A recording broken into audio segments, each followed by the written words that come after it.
Hey there, and welcome back to another solo episode of the Style POV, the podcast where we deep dive into all things style, fashion, and how we show up in the world. I'm your host, Gabriella Ruda, and today we're going to talk about something that goes beyond just getting dressed. It's about understanding the value levers of fashion and how they shape our personal style. We're going to explore how tapping into your personal style values can make getting dressed and shopping a lot more satisfying. And yes, way less stressful. We're also going to be talking about how trends, how they fit into all of this, and the ways we can all feel overwhelmed by them. But here's the thing. Personal style is a lot like art or cinema. It's an expression of who you are, how you feel, and the story you want to tell. So let's break down how to refine your own style narrative. So let's start off by diving into the concept of what is a value lever in fashion. Now, if you're not familiar with the term, that's okay. Value levers, in my definition, are essentially the different aspects of style that influence our choices when it comes to what we wear.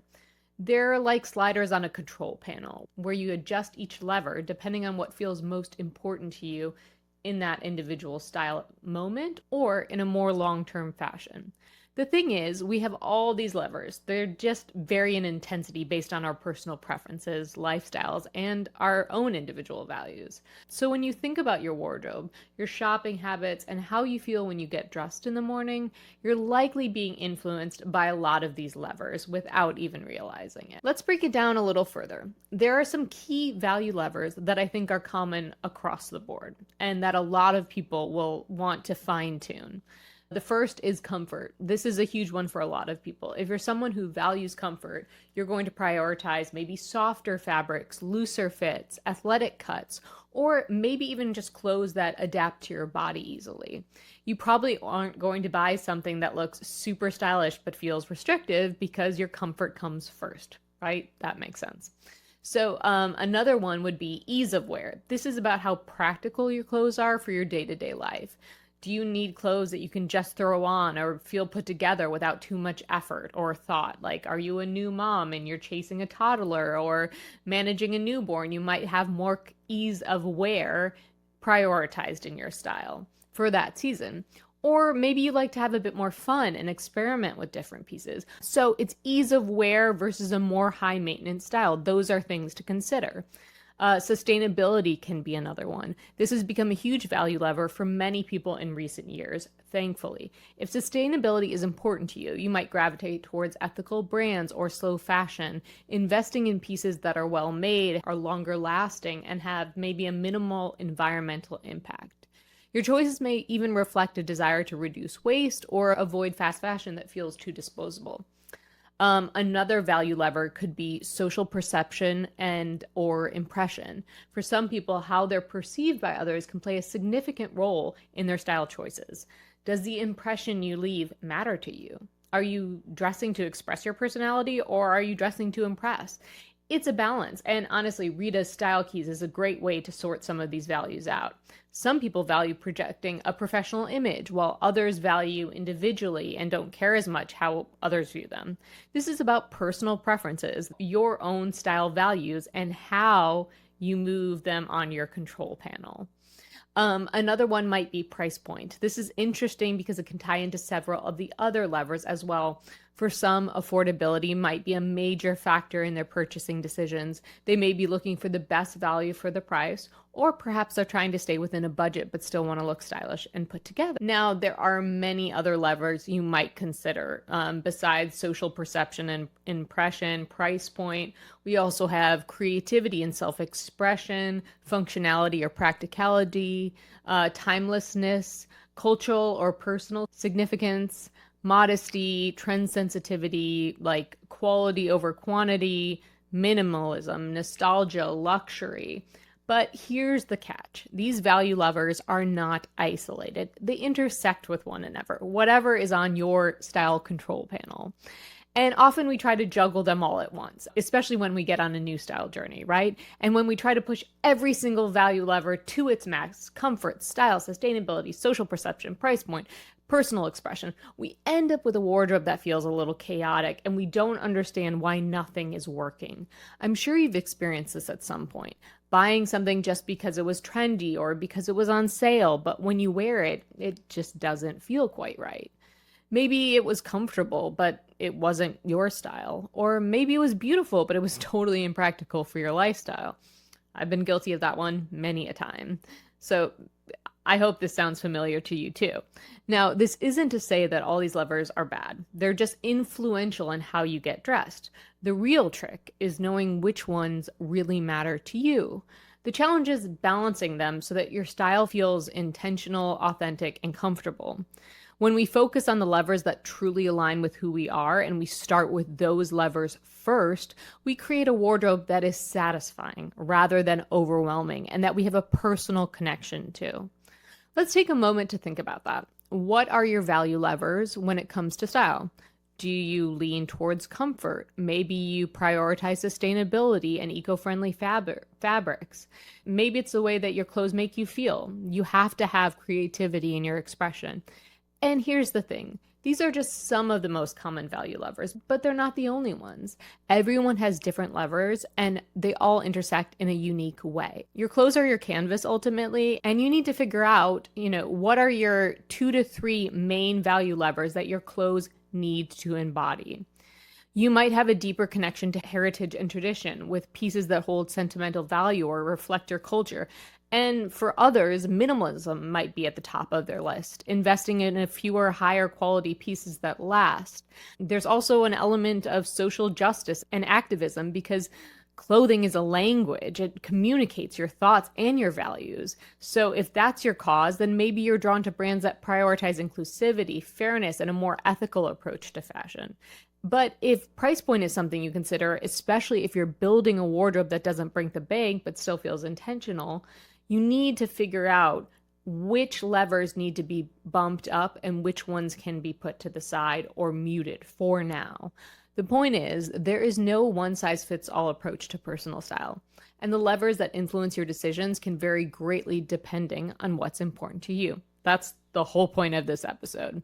So I want you to consider this. Why do you wear what you wear? When you break it down and focus on the value levers that matter most to you, getting dressed stops being a task and becomes an expression of who you are. You see, the more we understand our own levers, the more we can hone in on the kind of wardrobe that speaks to us authentically. It becomes less about what others think and more about what we truly care about. It's like a compass that ensures what we're doing is personalized. Now that we've discussed how the value levers of fashion guide our style decisions, let's talk about trends, and more specifically, how we view them through our own personal lens. Trends are a constant in the fashion world. Every season, new colors, fabric cuts take center stage, and the Pantone color of the year is celebrated like a new chapter in the fashion story. But here's something to consider. Trends are not universal. They are subjective, and each of us views them differently depending on our own values, lifestyles, and even our moods. Trends, in essence, are a fleeting moment, a reaction to the current cultural landscape, but they don't have to define our style. Let's think about style like a spectrum, okay? On one end, you have the trendy side, where it's a new aesthetic every couple weeks, new colors, butter yellow is in, puff skirts are out. It's driven by this newness and excitement about what's in season. There are bold, dramatic statements that you see on the runway, there's splashy color combinations, and there's quote-unquote must-have pieces if you want to look stylish. Don't have barrel-leg jeans? Well, you're in trouble this season. There's something thrilling about it, right? The shock value, how our color or cut can immediately capture attention and stir up conversation. It's kind of like the pop art of fashion, bold and impactful and designed to grab you in the moment. On the other side of the spectrum, you have a more subtle, steady approach to style. So this is more of an authentic personal style building. One is not better than the other. They're just different approaches, and you have to figure out where you fall on this spectrum. So on this personal, authentic style side of the spectrum, imagine this as building a wardrobe that feels deeply aligned with who you are, rather than what's in the moment. The side with authentic personal style building based on long-term results is driven by consistency and sustainability. It's about knowing what works for you, what complements your unique features, and what will remain. Remain is the key word here. Relevant and flattering over time. Think of this as using something like seasonal color analysis as your guide, a kind of long-term value lever that provides stability and harmony in your wardrobe. When you invest in seasonal color analysis, you're not just following trends. You're discovering the colors that are intrinsically flattering to your features and your natural coloring. You're returning to your natural coloring, as Christine Skaman says. These colors create a visual harmony that brings out your natural radiance. Over time, this analysis gives you something that trends can't. It gives you a wardrobe that feels stable, grounded, and timeless. Instead of chasing after every new trend, you can build a collection of pieces that align with your personal palette, pieces that have longevity for your style, knowing they will always make you feel your best. Does it mean it's completely static? No, because again, it's a spectrum. So maybe for one season you veer more towards trends, and then you pull back and you go back to your soft summer palette, your muted, cool toned fabrics. You likely don't gravitate towards those neon yellows or electric blues, but maybe one season you try it out. So examining where you fall on the spectrum from trends to harmonious personal style can help you examine your creative constraints and where you would like your style to go. It's a value lever proposition. It's like having a color story that plays out in the background of your life. It's not jarring, seasonal color analysis. Instead, it supports that natural flow of your personal style, because those colors bring more stability over time. You know that if you need a wardrobe refresh, the new pieces, the core palette, it will remain mostly unchanged. And this provides a sense of comfort and lasting satisfaction. But if your value lever is excitement and you want to have boldness, a trend can be exhilarating. It can feel playful. It can feel like joining in on a collective fashion movement. So understanding where you fall on the spectrum can help you tweak your value levers. And it can help you realize how much to invest in a trend or a personal style exploration. Fashion is art, and art is ever evolving. So it makes sense that trends, like a great piece of artwork, can captivate us with their shock value or their novelty or their new narrative story. It's an ability to push boundaries, and sometimes it can lead to a revelation of new style data, which is wonderful. But here's the key. Both approaches are valid. It's about deciding which one aligns with you at any given moment. Do you love the thrill of newness and novelty, or do you find more satisfaction in investing in colors and styles that make you feel static and grounded and confident and authentically yourself? The beautiful thing about fashion is that it gives us choices. If you love the immediacy and the instant gratification of a trend, wearing something that feels fresh and relevant for the moment, that's totally valid. But you also might find peace in the consistency and long-term results of building a wardrobe based on what works. Because every time you get up, you know, everything in my wardrobe will make me look amazing. I don't have to do more to be myself. I just have to put on that yellow dress and my features light up. My jawline is lifted. My lips look like natural makeup. But maybe one season I want that trend. Maybe I want to try that true red dress because it calls to me, or that butter yellow Pantone color is calling my name, so I'm going to explore it. So begin thinking about where your levers fall on the spectrum and what you're craving in your current style season. Are you craving interest in novelty, or are you craving longevity and identity? All right. So I'm continually talking about the value levers and the unique style, but here's where we kind of run into a problem. Our inclination is to push all those levers up to 100% when we start our style journey. And it usually leaves us pretty dissatisfied with our wardrobes because we can't find a single piece that is sustainable within our price point, within our color palette, within our body type. And it feels like you're running on a treadmill and you're never getting to the end of the race. But here's the thing. When we push up at the same time, each of these levers to their maximums, things just feel chaotic. Think about it. You could buy a jacket because it's trendy, but maybe it's not the right color for you, or it just doesn't fit well. Then you sacrifice this one for that. Then you might buy another pair of shoes because they're practical, but they clash with your color palette, and then they don't work with the jacket that you bought because you compromised on your color. And before you know it, you've accumulated things that don't align with each other, and they don't even speak to your true sense of style. You've boxed yourself in to such a degree that you can't break free. The exact opposite of feeling confident and authentic in your clothes, which is what we want. When we try to maximize every single style value, whether it's comfort, functionality, sustainability, trends, novelty, creative expression, price point, color palette, we end up spreading ourselves too thin. It's like trying to juggle 5 things at once and eventually something's going to drop. Here's a great example. You might prioritize comfort and want these soft, loose-fitting jeans. But then you see that like bold colors, that bold statement color everyone is wearing. Let's say it's like neon pink, and you think, I should totally wear that. It's trendy. It's going to make me look cool. It's going to make me look like that influencer I love. But what happens? You buy the neon top and maybe you wear it once because it's fun, but it doesn't really fit with the comfort jeans that you actually do love, because the neon top, it's not comfortable, it doesn't fit your personal color palette, and the piece ends up sitting in your closet, never getting worn again. And then there's also the aspect of sustainability. You could have been focusing on buying ethical fashion, which is amazing, but sometimes we get wrapped up in finding the perfect sustainable piece that we forget to think about what we already have and what our style goals really are. You need to understand your value levers. So what happens? We're left, if we don't, or if we try to tackle too many levers at once, we're left with a closet full of clothes that don't all connect or feel cohesive because they're missing the most important part, which is you, the you in personal style, your style POV. This is why focus is so important.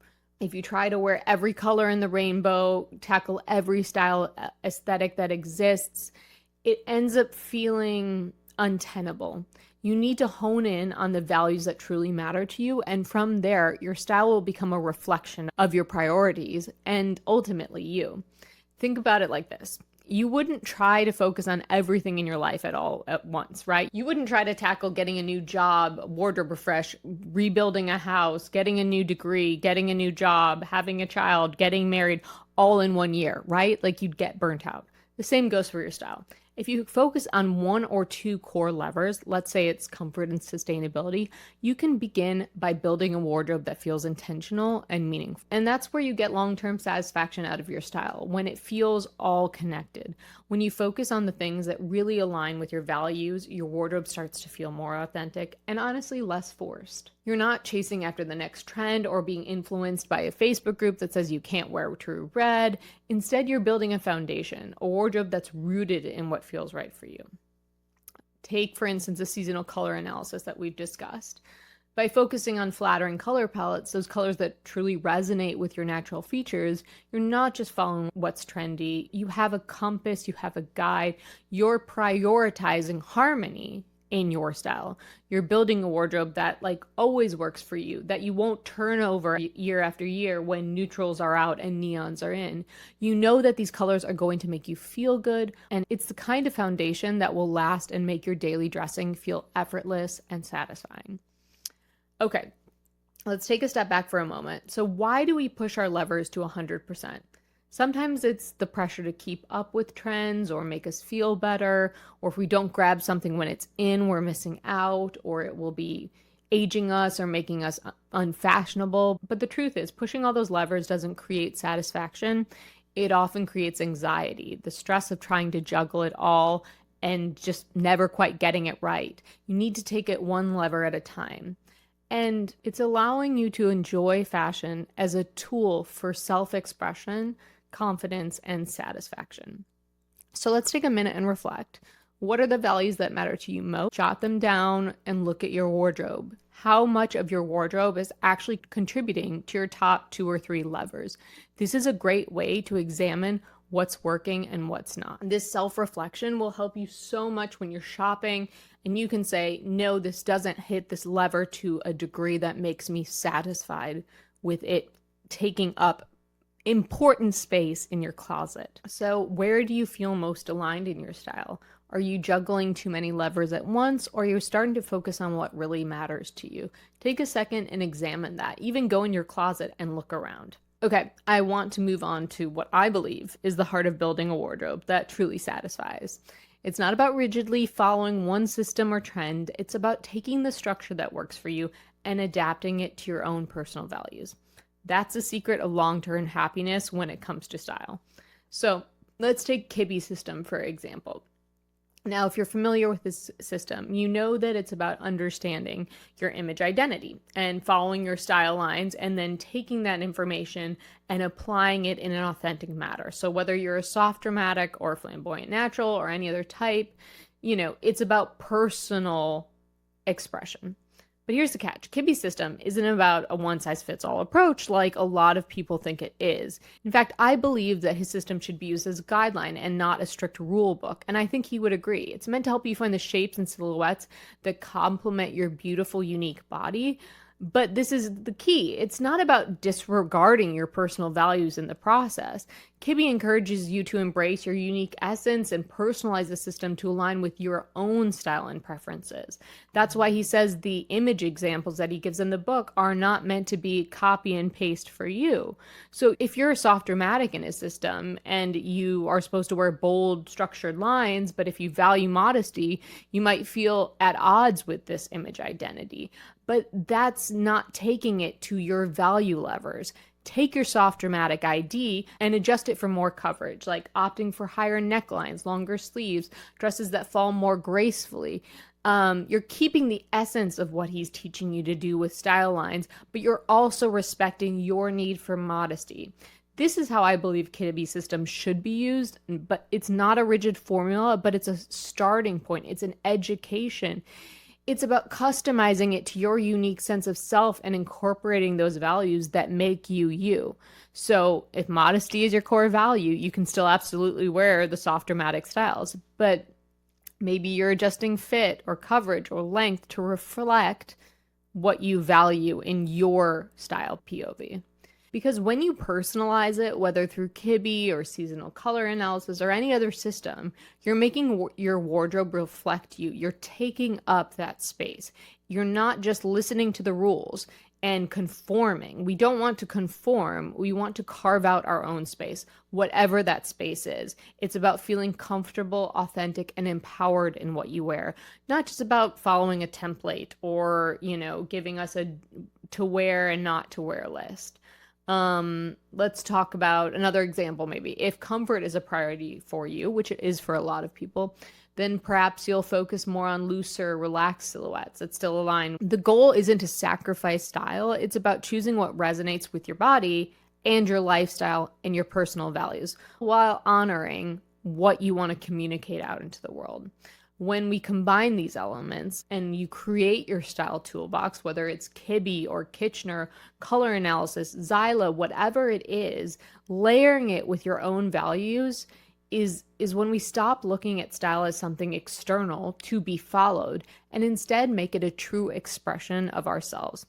It's the beauty of personalization. When you hone in on your values, the choices you make are grounded in what makes you feel authentic. You're not just adding a random piece to your closet because they work with the system, or you're not being influenced because Cosmo says you have to wear barrel-like jeans this year. You're building a wardrobe that reflects who you are, what you value, and how you want to show up in the world. And that's where long-term satisfaction comes in. When you think about these values as maybe sustainability is important to you, but is only at 50%, that's okay. And maybe creative expression is a value at 100%. So if your outfit isn't 100% always creatively expressing you, it's failing you. Okay, let's step back and look at something even more powerful as a tool for self-expression and self-discovery. Fashion, like art or cinema, is a form of storytelling, which I absolutely love. If you know me at all, I love a good plot line. I love writing stories.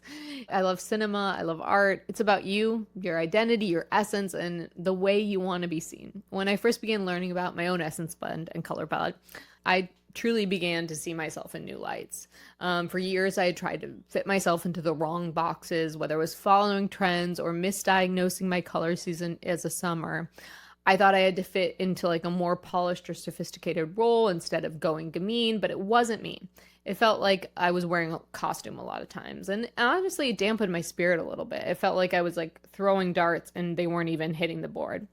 But once I embraced the ingenue, romantic, and gamine essences that Andrea gave me and paired that with my bright spring palette, something did really click for me. I could finally see the character I was meant to play. And it was one that felt authentic to me. It was my voice finally shedding all the extra layers I had put on it over decades. I was no longer trying to conform to someone else's idea of what I should look like, and instead I could embrace like the more playful, bouncy, romantic side of me that I adore, that was like inspired by a Wes Anderson movie, or was a character that's charming and playful and bouncy. That this feeling of finding your true role, your true character, is exactly what fashion can do for you. It's finding that style that speaks to your soul and shedding those layers that no longer serve you.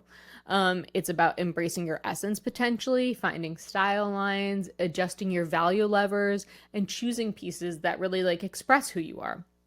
So a costume designer crafts the wardrobe for a movie character. You're choosing your own wardrobe to help you tell your story. Like take the amazing Helen Rose, for example. You should absolutely look her up. She designed for Grace Kelly, crafting costumes that communicated her character's elegance, sophistication, and grace. We knew exactly who Grace Kelly was on the screen because her clothes didn't just look beautiful. They defined her character. They matched her essence. They brought her to life. Your wardrobe can do the same for you. And it's not just about clothing. It's about creating a visual story that expresses who you are at your core. So like imagine a wardrobe at a movie set. So let's take this one step further. Imagine your closet is a movie and you are the director. What's the plot line of your wardrobe? Who are the characters being cast? Are they playful, elegant, quirky, bold? Or do they have a crisis problem and we don't know who they are yet? And who are you in the movie? Are you like a leading character, the one who commands the spotlight? Or are you a supporting character who adds depth and like intrigue? You have the power to direct this film. Your wardrobe can tell it like a story. Just like a costume designer uses clothing to shape a character's identity, you use those tools that are available, like whether it's seasonal color, and you create a bouncy look for your character because they're a bright spring, or maybe they're a flamboyant natural and they have the nonchalant glamour going on. Whatever it is, these things should guide your final decisions and reflect your value levers. So we've talked a lot today, and it's time to kind of put it into practice. But before we go any further, I want to challenge you to do something, which is something I failed at doing many times. So learn from my mistakes. I want you to challenge your biases. And what I mean by that is whenever you think to yourself, I could never wear XYZ, or I'm just not that person, that's when you need to deeper and examine the root cause. I'll be totally honest with you. I never thought I could be a bright spring. I used to think that my color palette was entirely different. I had all this outdated information that didn't fit my true self. I was not only holding on to misconceptions, thinking I had to be something I wasn't, but I was also trying to force myself into a box that the collective had decided was right. But when I finally embraced my season and my true essences and all of those things, I realized I'd been limiting myself, and I didn't know what I didn't know. Once I opened myself up to that idea, I knew it was more of a full story. I was able to see myself in this new light, and that's the beauty of style. It's just an ongoing evolution. It becomes a shedding of who you are not and a growing of who you are. So you're simultaneously removing what no longer serves you and then building up the things that bring you life. Which I think is really important to kind of challenge that information when you say, I definitely can't do that. Why do you think that? Do you want to do it? And maybe you just have been told that it's not for you. You have the power to break free from those limitations and embrace something new. I think that you have to examine like what's holding you back. Is it outdated information? Is it societal expectations? Or maybe an old belief about your body, or, some kind of trauma around some of those things, your personality or your age. You can break free of them. And so here's a little exercise for you. Think of a piece or style you've ruled out in the past. Maybe it's a color, a silhouette, or even a trend you thought was not for you. Now take a moment to ask yourself why. Try to examine how it could work for you. What was the real reason you dismissed it? Was it based on a past experience, a belief that wasn't aligned with who you are today? Try challenging that assumption and comparing it to your values. And what if you tried it? What if it works for you now? This is an invitation to evolve. We often limit ourselves because of old beliefs about what's possible. When I finally allowed myself to embrace Bright Spring, I felt like I was unlocking like a whole new version of myself, of my style. And suddenly I could wear colors that I had written off before. I mean, a lot of people write off yellow, but it's you just got to find the right yellow. But anyway, I just want you to start examining your story, examining your value levers, and personalizing your style so that your style POV can be out there. Thank you so much for listening to today's episode. If you found this conversation helpful, I'd really appreciate it if you left a review, gave me 5 stars. It helps spread the word and brings more people into the style POV community. Until next time, keep owning your unique style and telling your story with confidence.